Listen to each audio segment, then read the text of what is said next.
Okay, good day mga kabro, and this is Spike para pa sa Right Down Pag May Time, and meron naman po tayong bagong gears na i-unbox today na siya natin magagamit sa ating mga susunod na adventure. Okay, again, shout out to JPZ Outdoor Philippines. This is the Shine Crave Breeze 3, which is a 3-person tent. Ayan. So, in-unbox natin siya dahil kailangan natin ng proof of video ng pag-unbox niya kasi I ordered this one online. So, check out their page guys. Meron silang Facebook page, and they also have the Shopee and Lazada online store. So, again, JPZ Outdoor Philippines. Shout out. Ayan. So, kinagandahan sa tent na to guys, yan yung ina-assemble ko na yan is kasama na siya. It is a free pole. 2 piraso lang po yan na siya yung pwede nyo gamitin na pole para dun sa canopy or yung awning ng tent. Normally kasi nung chinek ko yan sa ibang seller like other brands, sold separately yung pole na yan. So technically this is a new brand kasi kung nakikita nyo naman dun sa ibang mga adventure namin kung ano yung brand na ginagamit natin. This one, first time ko siyang susubukan. First time namin siyang susubukan. And this is entirely new. And hopefully, matest natin siya agad sa outdoor. Katapos lang kasi natin mag-camp sa Magallanes. Hindi umabot itong tent na to. So, again, we're checking the package na included. Ayan. They have 15 pieces pegs, which is aluminum pegs by the way, and then andyan yung mga ropes kasama na yung standard package naman normally, and then yung kanyang mga poles. Ang talagang nadagdag lang dyan is yung pole na siyang ginagamit para sa awning nung tent, so which is free na siya with this Shine Crave Breeze 3. So ayun nga guys, so we have to check kasi talaga yung unit, yung item, if it's free from damage, para may send namin dun sa seller, we receive the item in perfect condition. So ayan, that is the inner tent, yung gray one, and then yung parang green na yan na pinasok ko is the outer tent, yung kanyang cover, yung fly sheet. Okay, so ayan, inayos ko lang muna and then i-try natin siyang i-assemble para mas magkaroon kayo ng idea kung ano itsura nitong Shine Crave Breeze 3. By the way guys, ayan, may kasama pang mga pa-stickers si JPZ Outdoor.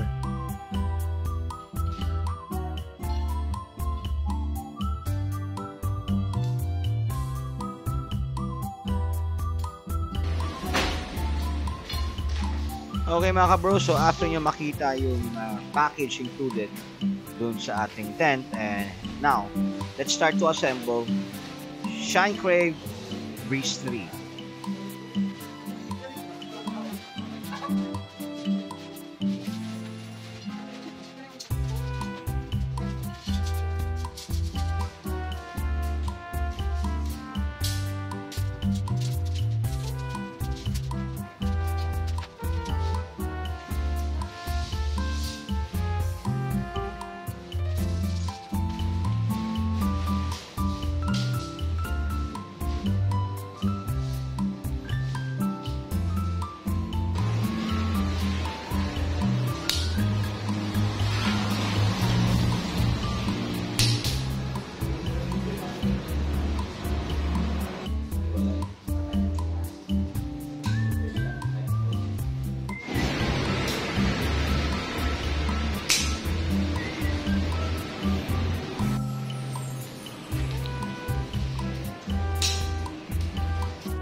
Matutulog ka na.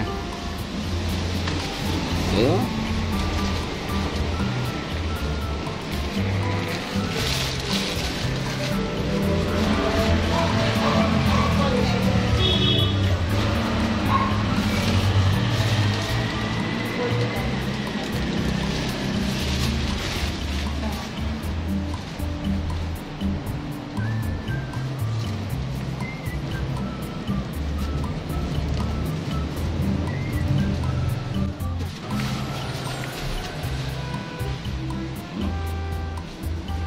Ano height mo? 5'3".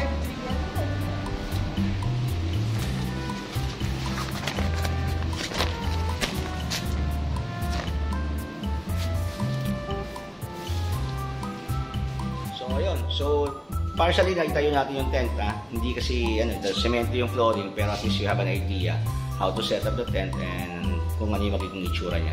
So ayun, so natin Shine Crave from JPZ Outdoors. So shout out JPZ. Meron pa siyang guys, may libreng sticker siya from JPZ Outdoor. So mayalagay namin to sa mga camping table. Ayan. So abangan niyo sa mga kapag actual na namin nagamit to sa outdoor. So ngayon kasi tinesting namin siya para to check if there's any damage or naman. Good job JPZ Outdoor. So guys, check nyo sila. They have the Facebook page. And actually this one ay nakuha namin to online shopping. So meron din silang Facebook page. So this is Right Lang Pag May Time. I'm Spike and this is Chen. Shout out JPZ Outdoors. Thank you. And we have our Shine Crave 3-person tent. Ayun.